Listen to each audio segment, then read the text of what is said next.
Hi everyone, my name is Joshua Miles, and I'm guessing if you're watching this, then you are a massive true crime enthusiast just like me. For those of you who are in the US, who are avid true crime fans, you'll probably have heard about CrimeCon. Now, CrimeCon is the world's #1 true crime event, and I am delighted to let you know that CrimeCon has made the jump across the pond and has arrived in the UK. And I do hope that I will get to see all of your lovely faces there.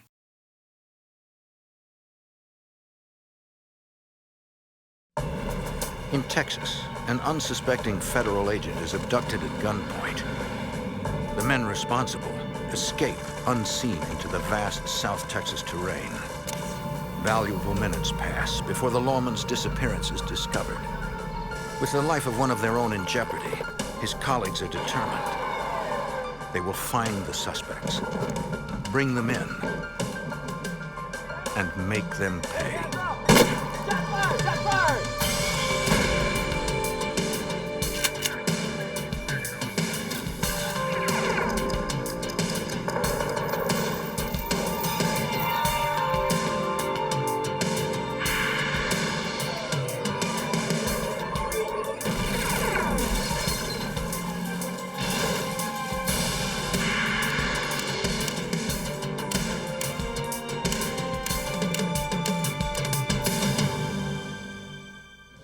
When the victim of a violent crime is a member of law enforcement, the job of investigating becomes personal.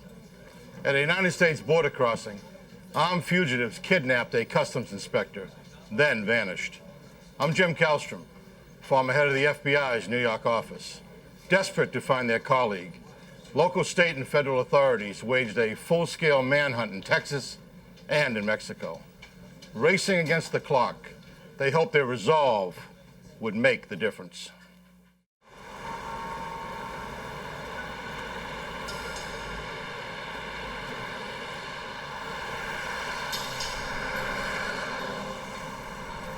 Authorities at the U.S. port of entry at Del Rio, Texas, see hundreds of legal crossings between the United States and Mexico every day. But they also see an average of $250 million in confiscated drugs, all manner of criminal activities, and thousands of illegal immigrants every year. The men and women of U.S. Customs know the threat of danger is always present. Hiding behind the throng of harmless civilians are criminals who view them as the enemy.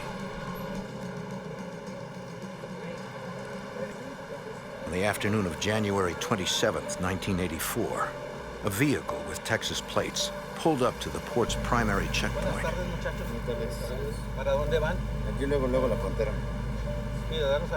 Customs Inspector Jose Torres asked the occupants for identification.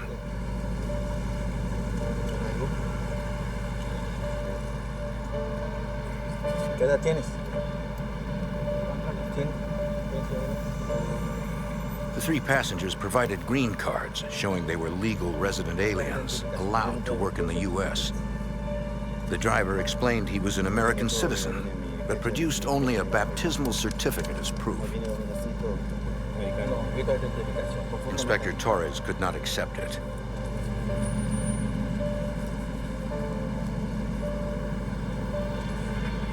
Logging in the car's license plate, he ordered the driver to a secondary checkpoint for further verification.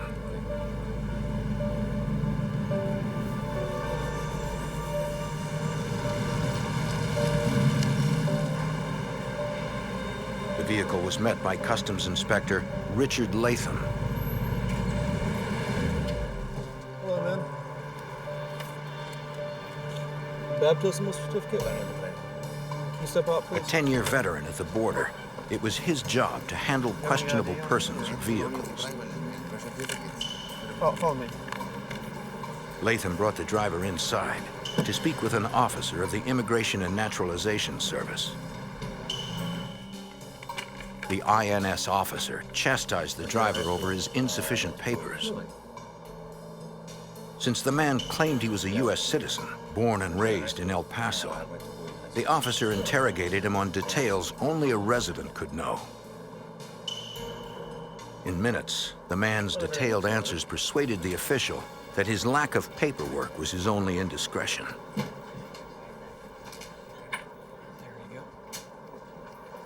The driver was cleared, but Latham still had to inspect the vehicle.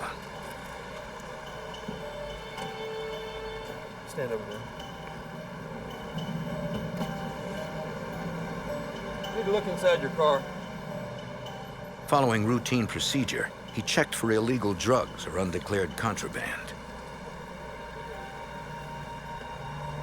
Since there was nothing suspicious about the men or their behavior, Inspector Latham was alone during the search. To everyone working at the port that day, it seemed like every other day. Then, at about 4:45 in the afternoon, a detective with the Del Rio, Texas police arrived. He informed border officials that a jewelry store had been robbed 15 minutes earlier in the Mexican border town of Ciudad Acuna, 2 miles away. His information was unfortunately sketchy, but he said Mexican police were searching for 4 Hispanic males, at least one of whom could speak English. Police and border officials went immediately to alert each of the inspectors on duty. Since the robbers might try to enter the United States, inspections at the primary checkpoints were doubled. Good afternoon. How you doing? Where you headed? Customs officials wanted to be certain that no one connected to the robbery would enter the country. Yes, sir. Got anything to declare? Okay. But at around 5 o'clock, Inspector Torres received disturbing news. Sir, I can't find label.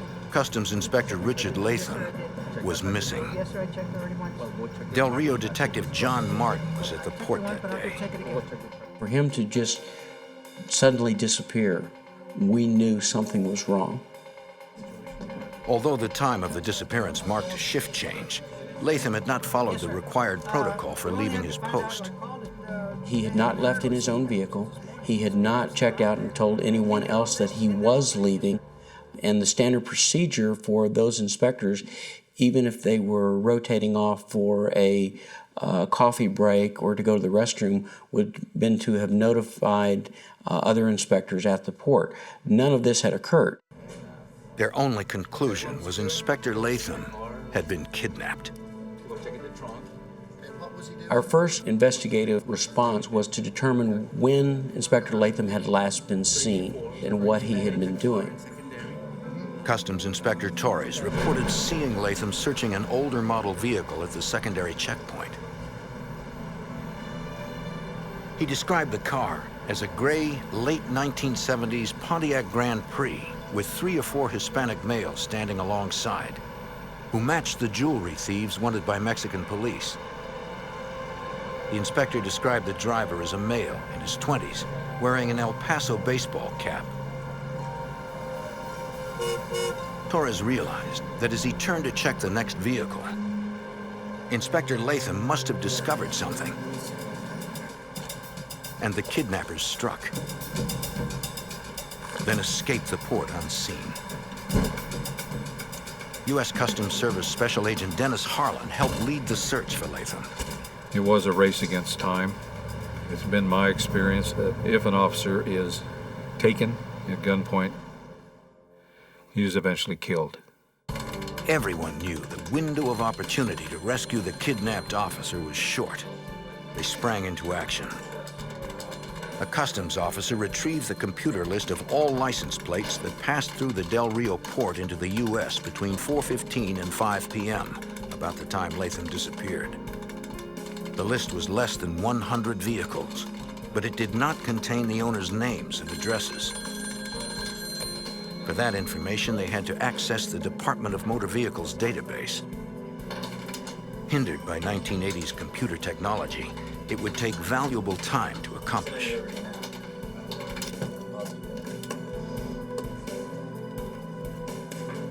Del Rio police began creating a composite likeness using an identikit. Based on Inspector Torres and other witnesses' recollections, pre-drawn facial features merged piece by piece into an image of the driver. When the composite image was complete, investigators sent it to every local, state, and federal police agency in the area. Police units fanned out in search of a gray Grand Prix. Investigators now had a possible likeness of the driver, but nothing specific on the passengers.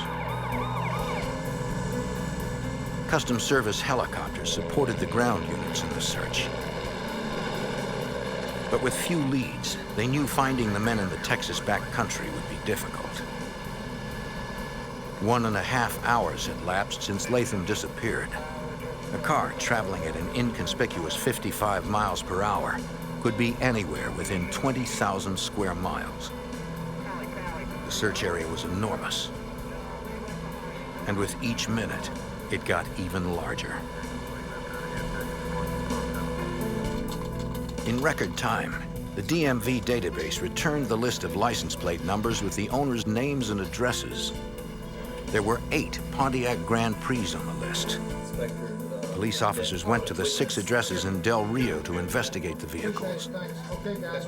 But 2 were registered to owners in El Paso, where the driver of the suspect vehicle said he lived, and that was 10 hours away. A customs agent contacted the nearest FBI field office to seek their help and informed Special Agent Don Weatherman about the kidnapping. It was very discouraging to realize that we had a missing customs inspector, no trace of where he might be, what happened to him, and so very little information other than the fact that he was last seen doing his job, and no one knew or seen anything of him since that time. The customs agent asked Weatherman to direct the field agent in El Paso to track down the 2 registered Grand Prix.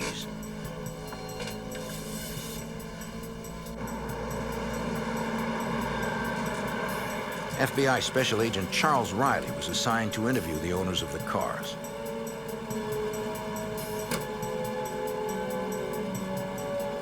But at both residences, the vehicles were missing, and no one was home. Agent Riley theorized that the registration information he received may have been outdated. He returned to the El Paso FBI office determined to find the cars and their owners. That evening, I had the clerk in the office conduct further license checks on the 2 vehicle license plates, trying to come up with the actual owners of the vehicles at the current time. It would take hours to cross-reference the data. Much of it would be done by hand.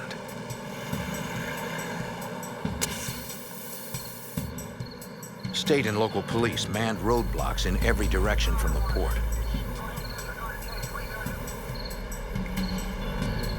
Where you going? Got any ID? All vehicles leaving the area were stopped and searched.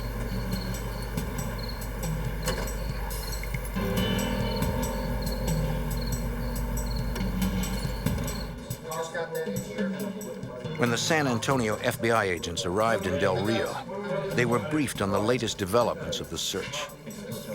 Despite the efforts of dozens of cooperating law enforcement agencies, they had come up with nothing.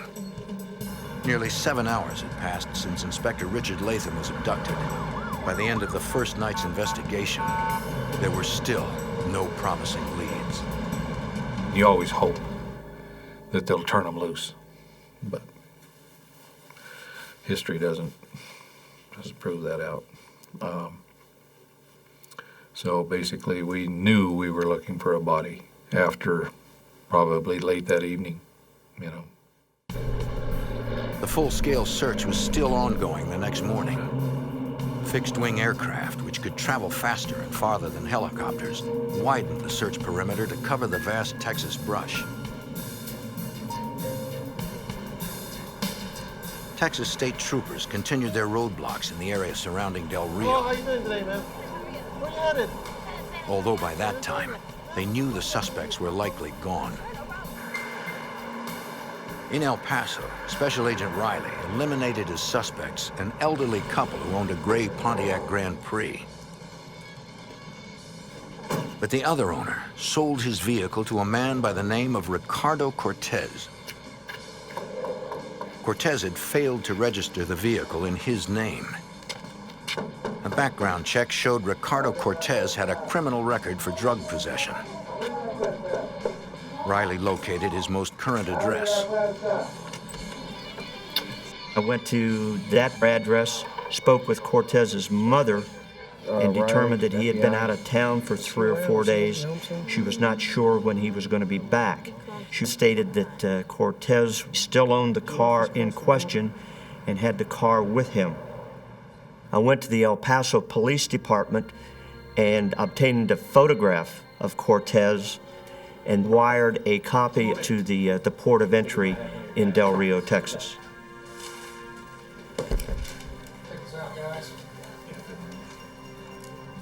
Cortez looked similar to the composite of the driver.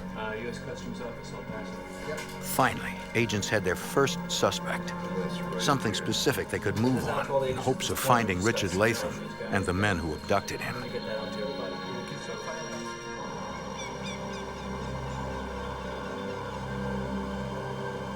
But as their hopes rose, 50 miles away, a man collecting firewood near Eagle Pass, Texas, made a grisly discovery. The body of a man wearing a U.S. Customs uniform.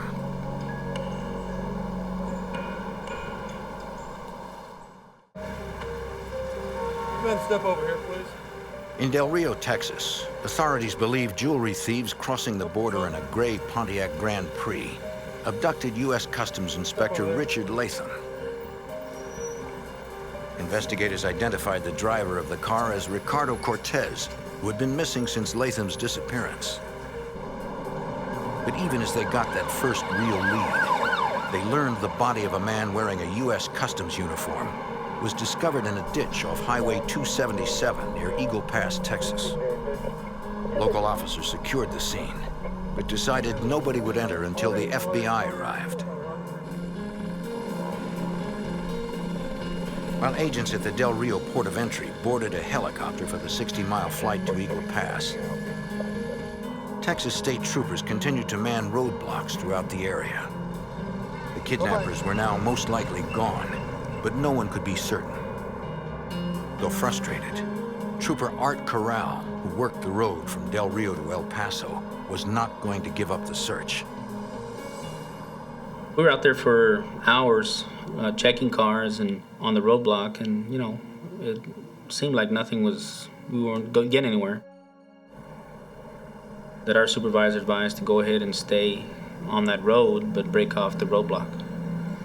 So my partner and I decided to stop cars that had 3 or more Latin males in the car.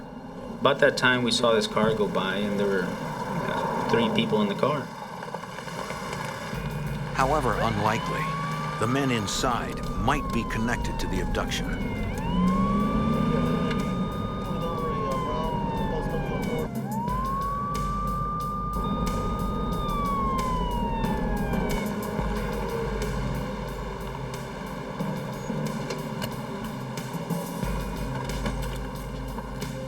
The driver got out and approached the troopers.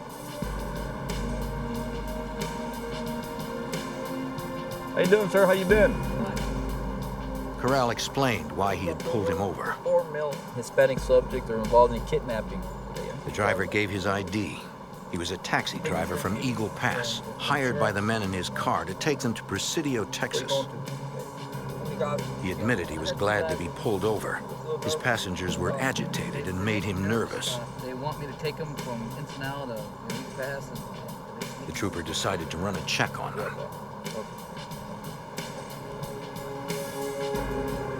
How you doing, guys? Give us your IDs, please.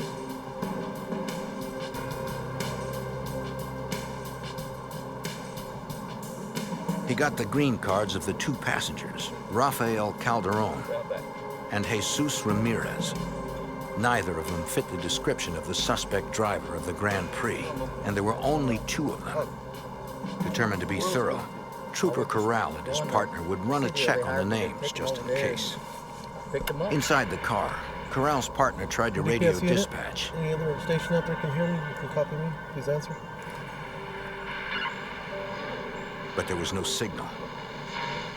He tried again. Still nothing. It's common around that area to lose contact. You had a lot of valleys and peaks, and sometimes you would lose contact with the radio station. You would have to move location in order to make contact with one of our stations. He took down the passenger's information to call in from a different position. How much to pay you? Couldn't get through, I just wanted to raise it. Tell you what, sir. Here's your ID card. Follow me back to the vehicle, okay? They believed they could afford the risk of letting the car go.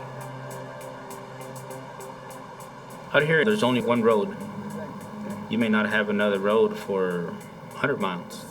So when you let a car go, you know, for whatever reason, and something comes up, you probably have a good chance of finding them again. The troopers took the chance and doubled back to catch a radio signal. By 2:15, FBI agents arrived in Eagle Pass to process the scene where the body was discovered. Everyone working the case had hoped they would find their fellow lawman alive. But the evidence was clear. It was Richard Latham. The inspector had been bound by his own handcuffs and shot twice in the back. The kidnappers were now cop killers. U.S. Customs Agent Dennis Harlan was distraught over the loss of his friend. Yeah, we lost one of ours. One brother officer has been taken and murdered. And those of us that have been in the field, we take that personally. And I was sorry that Richard was dead, but in a criminal investigation of this nature, finding of the body is very, very important. The body becomes evidence. So I felt a sense of relief that we had found the body. Sense of sadness that a friend of mine was gone. Examiners would determine he had been shot with a .38 caliber handgun, the same as his service weapon, which was missing. For Del Rio detective John Martin, the execution-style murder shed a chilling light on the type of criminal they were after. Someone that has the temerity to kidnap a law enforcement officer and to subsequently murder that officer, knowing the response that you're going to receive. That is the most dangerous type of individual. That means they don't take anyone's life in any regard whatsoever, and they would kill the average person on the street in a moment.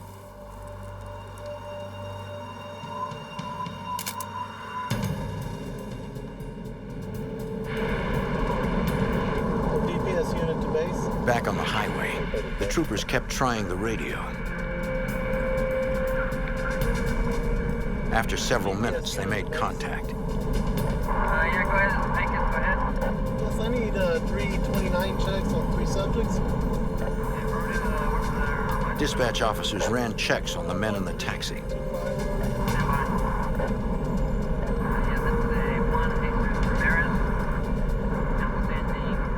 They came back with a return and said there was a possible hit on one of the passengers, which was Ramirez in the back seat. There was an outstanding DUI warrant for a Jesus Ramirez.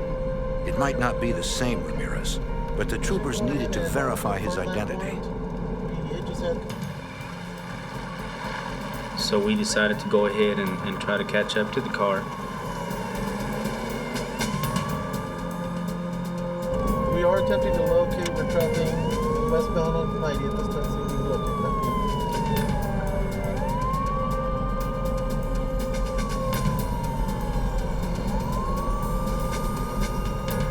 Fortunately, the taxi was still on the highway.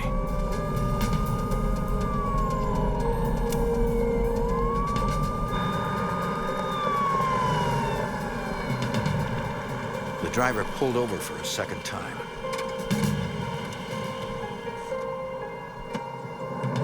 Trooper Corral cleared the driver and approached the vehicle to speak to Jesus Ramirez. I start yelling for the guy in the back seat that I need to talk to him to come on out. At this time, I see the passenger kind of slouched in the back seat, and he's moving around. You know, I can see his head and shoulders kind of squirming in the back seat. So I keep calling him back, and all of a sudden... Shots fired! Shots fired! I ain't talking to you. Go in the back. While investigating a federal officer's abduction, Texas state troopers pulled a car over to question a man inside. Put your hands up! But the traffic stop quickly turned dangerous for Trooper Art Corral and his partner. When the shot was fired, my partner reached for the shotgun, and we didn't have time to call anybody. You know, it was just us two. And when there's a shooting, you got to react quickly, you know, because that could mean life or death. Put your hands in the back.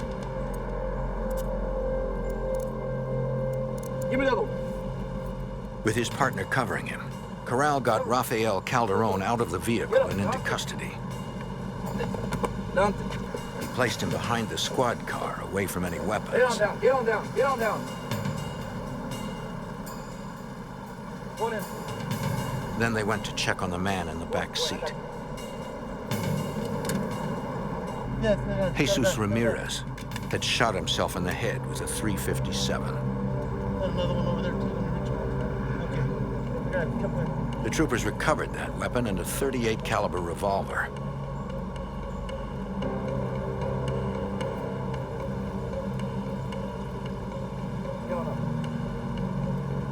Now they needed to know why the traffic stop turned deadly.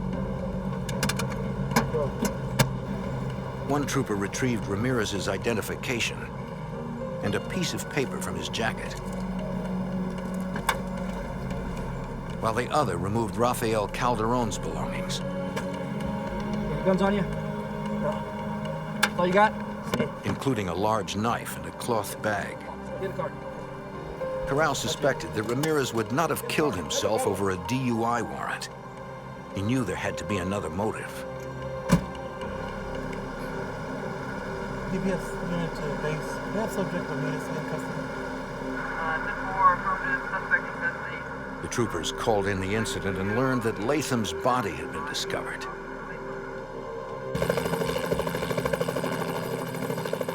Customs agent and the FBI believed the highway shooting was connected to the Latham case and flew to the scene. When they arrived, they reviewed the evidence. Along with the .357 Ramirez used to kill himself was a .38 caliber handgun, a service revolver later determined to be Inspector Richard Latham's, the gun that killed him. In the bag. Found a whole bunch of jewelry. In the pillowcase taken off Calderon, they discovered tens of thousands of dollars of jewelry that matched the items stolen during the robbery in Mexico. They also found a handwritten bill of sale for a 1975 Pontiac Grand Prix taken from the dead man's jacket. It's transported. The seller's name was Ricardo Cortez, the first suspect identified hours earlier. Now, with Rafael Calderon in custody, it was time to get some answers. On the way back to Del Rio, FBI Special Agent Moses Alanez interrogated Calderon. I was in the back seat, a Ranger's vehicle. On the way, Mr. Calderon began relating to me what had transpired the previous 2 days from the point that they left El Paso, himself and 3 other friends, into Mexico.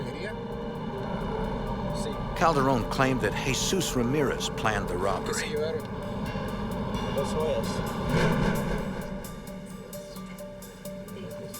He said Ramirez picked the jewelry store in Mexico, believing it was easier to get away with armed robbery there than in the U.S.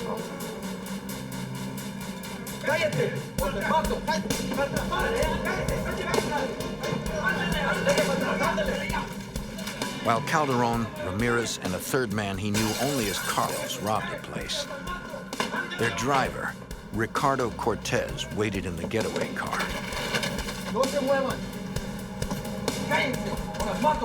They took as much as they could grab in a few minutes.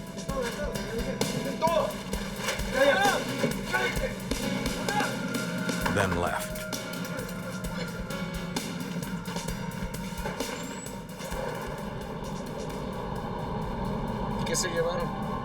Calderon said they headed for the border, crossing at Del Rio.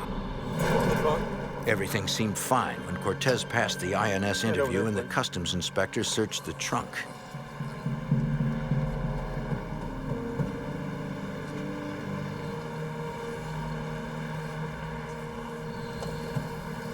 Look in your car. They began to get nervous when he checked the back seat. He found the bag of stolen jewelry, so Ramirez pulled a gun.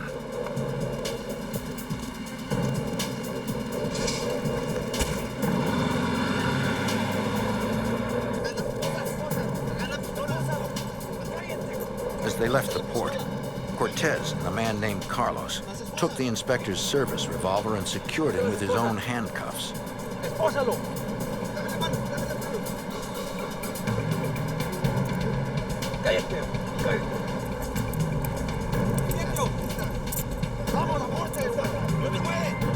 According to Calderon, Jesus Ramirez was in charge the entire time. He decided the inspector had seen too much. They had to get rid of him.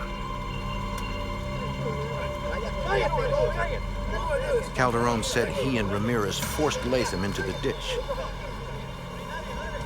He claimed it was Ramirez who shot the inspector twice in the back with his own service revolver.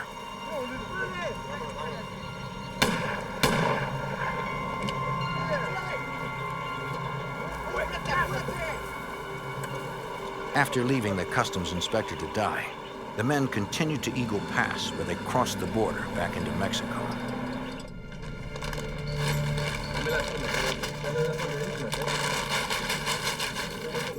At a motel there, they went through the jewelry, putting the most valuable pieces into pillowcases. The plan was then to separate. Calderon and Ramirez would take the jewelry back into the United States. Ricardo, Cortez, and Carlos were supposed to keep the car in Mexico for a few days. They would all meet later in El Paso.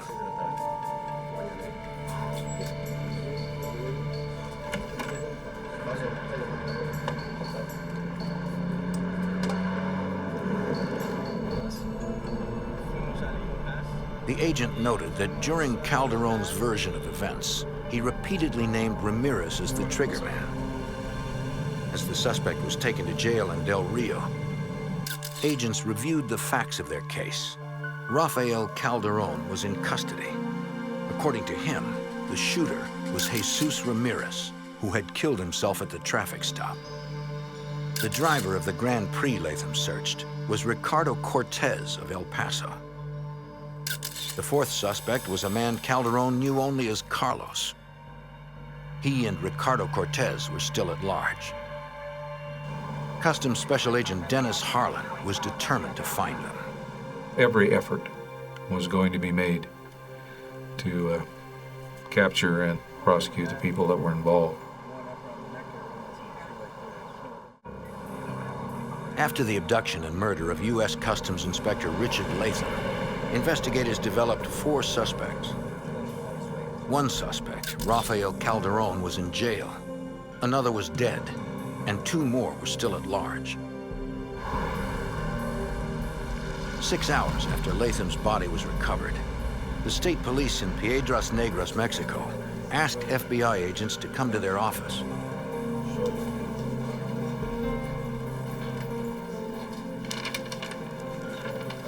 Some of the customs inspector's personal effects had been discovered in a parking lot across the border from Eagle Pass, where his body was found.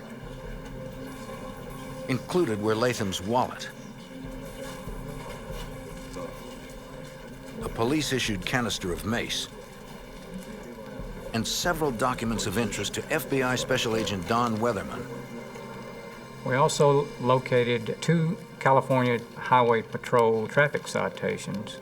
One listed to Rafael Calderon, the subject in custody, and the other listed to Carlos Pena. Less than 24 hours after the abduction, investigators had an ID on the 4th suspect. Carlos Pena was a Mexican native legally residing in the U.S. Investigators received his photo from the Immigration and Naturalization Service. Now they had to find Pena and his associate, Ricardo Cortez. It seemed that wouldn't take long. The next day, El Paso police received a tip that Cortez and Pena were hiding in an apartment in South El Paso. In minutes, an arrest plan was underway. The two-block area surrounding the apartment building was locked down. Coordinating units on the ground and in the air was FBI Special Agent Charles Riley. The streets were cordoned off in that area, and roadblocks were set up. U.S. Border Patrol helicopters were in the air looking on the rooftops, and officers were posted throughout the area while the search was conducted. The search for the fugitives was a sensitive mission. SWAT teams cleared the building, apartment by apartment. It was dangerous work. The hallways were narrow and provided no cover if the two desperate men were to attack.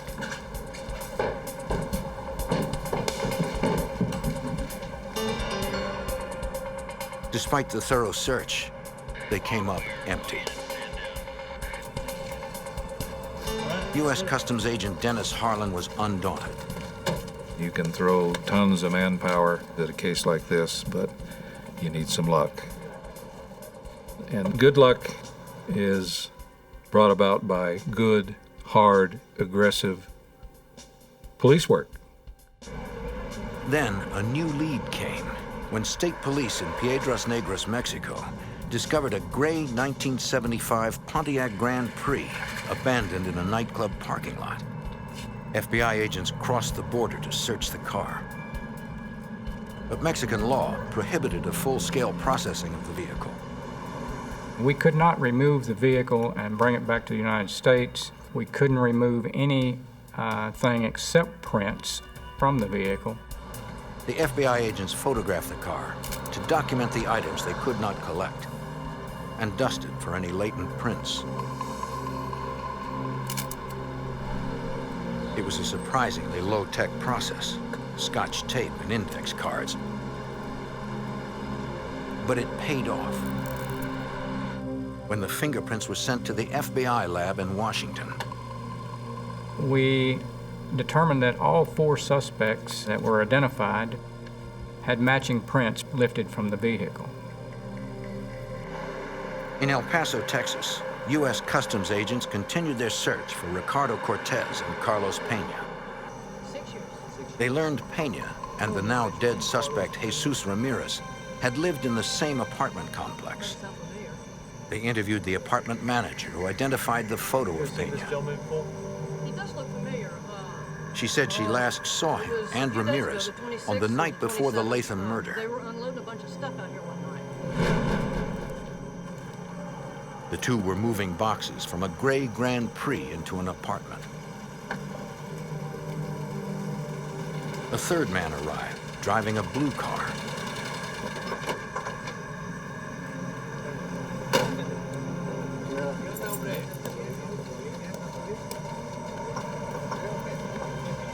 From the agent's other photos, she identified him as Ricardo Cortez. She said the 3 men drove away that night in the Grand Prix, leaving the blue car in the lot. The manager got a call from Ricardo Cortez the next day, asking her not to tow the car. Either he or his mechanic would pick it up soon. That blue car was their best chance of getting to Cortez. Through the night and into the morning, agents maintained surveillance. Around noon, a man came and drove the car away. It was not Cortez or Pena.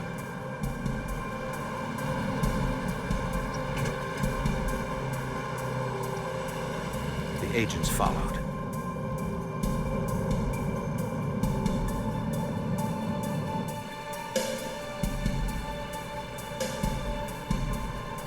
The man drove to a quiet part of town.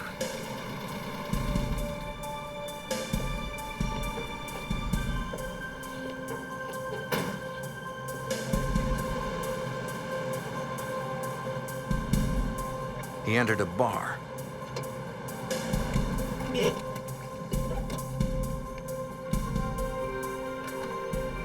A few minutes later, he came back out alone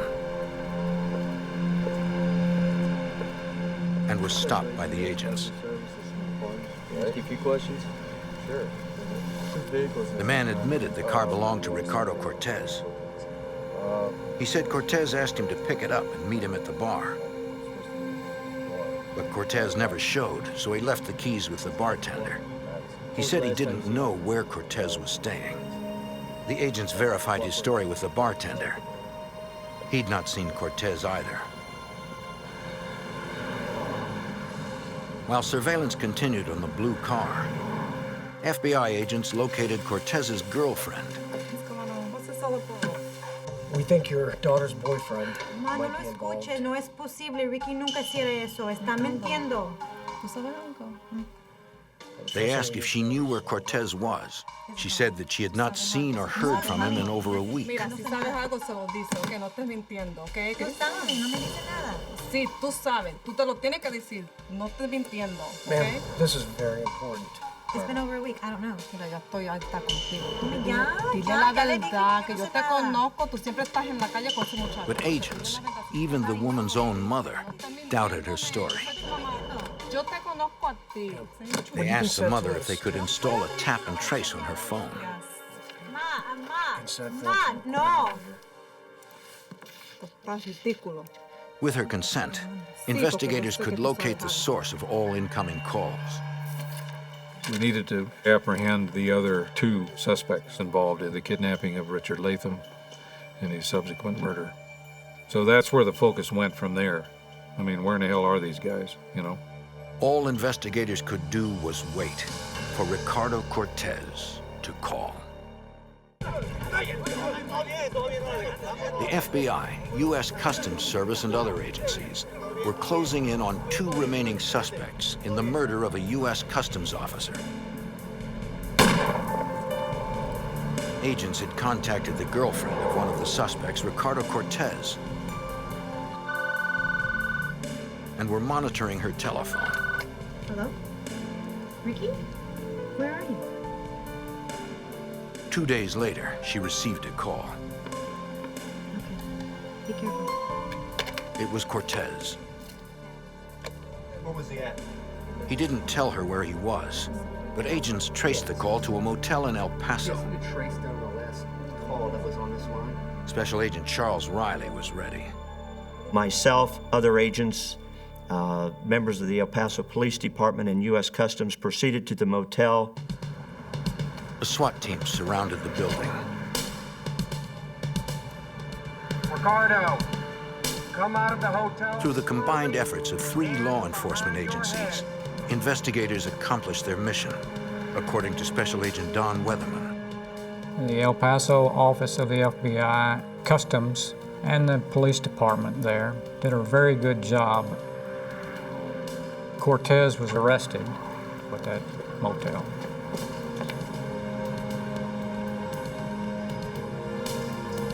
Eight days after Richard Latham's murder, Texas authorities had Ricardo Cortez in custody.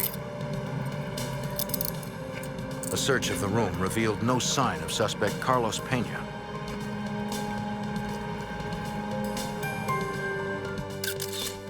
The driver of the Grand Prix, Ricardo Cortez, and Rafael Calderon were now in custody. Jesus Ramirez had killed himself at the traffic stop, but Carlos Pena was still at large. Yeah, no, I wasn't involved. When questioned about the murder, Cortez gave a different account from that of the first suspect interviewed, Rafael Calderon. Cortez agreed that after they kidnapped Latham, Ramirez and Calderon led the inspector into the ditch.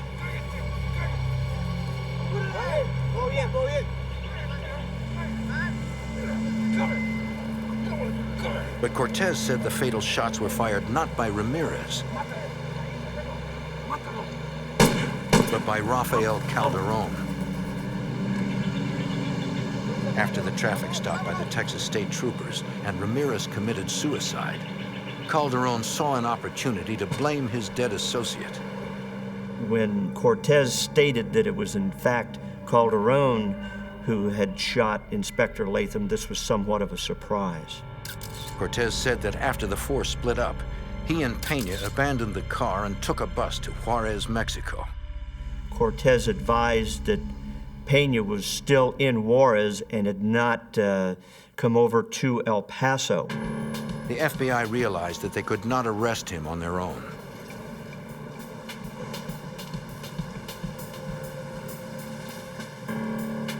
One of the other agents that I was working with contacted the Mexican authorities and provided them with the background information on Pena, and they started looking for Pena in Juarez.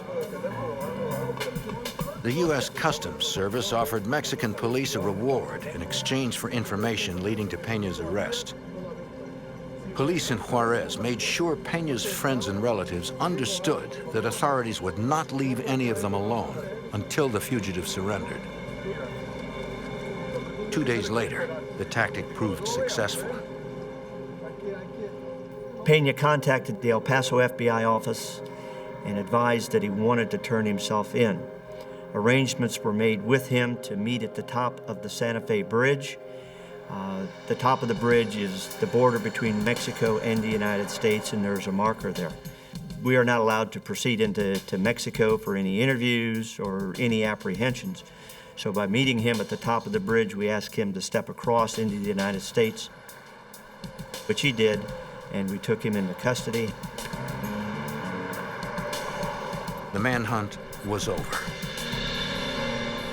The investigators took Carlos Pena to the El Paso port of entry. When questioned, his story matched that of Cortez down to the slightest detail. FBI Special Agent Don Weatherman. In my mind, the arrest of Carlos Pena pretty much summarized and concluded the investigation as to who was responsible for Richard Latham's murder.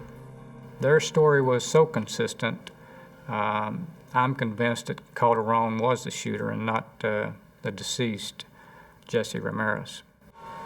In San Antonio, a federal grand jury indicted Calderon, Cortez, and Pena on 6 counts. In exchange for his cooperation, Ricardo Cortez was allowed to plead guilty to conspiracy and assault on a federal officer. Carlos Pena pled guilty to the same charges. They were also convicted of state kidnapping charges and each received 23 years. Rafael Calderon, the man who killed Richard Latham, was charged with assault and murder of a federal officer. He pled guilty and was sentenced to life in prison. No one had been able to stop the men from taking U.S. Customs Inspector Richard Latham's life. But his peers, his friends, made sure the killers paid the price. Customs Service Special Agent Dennis Harlan.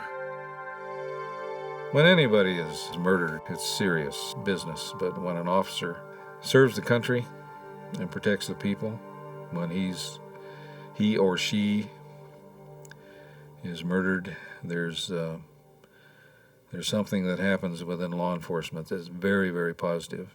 Nobody cares about who gets credit.